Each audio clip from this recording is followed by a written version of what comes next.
Welcome to McPlum, simple solutions served daily. You begin by confirming power state, because brightness behavior differs on battery versus plugged in. Once confirmed, press the FN plus brightness keys or open Windows Mobility Center to find the slider. Adjust it down a few steps to test.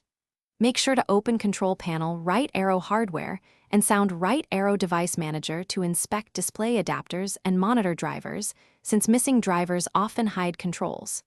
If you see an unknown adapter, you need to update it before proceeding.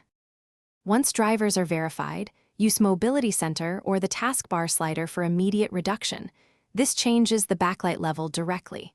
For finer control, open your graphics control panel, Intel, NVIDIA, or AMD, and tweak brightness, contrast, or gamma. Those settings alter image output rather than backlight alone. Next, go to Power Options, Right Arrow Change Plan Settings, Right Arrow Change Advanced Power Settings, and set Dimmed Display Brightness lower. To finish, save a custom power plan with your reduced brightness so settings persist. Name it and set it as default. Then restart Windows 7 to ensure drivers and saved settings load properly, because some changes require a reboot to take effect. If you find the brightness slider still missing or controls revert, reinstall the display adapter and monitor drivers from the manufacturer. This is the single most common fix.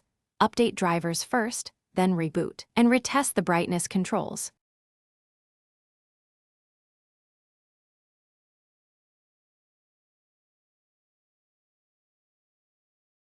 Thanks for watching. Stay juicy and subscribe.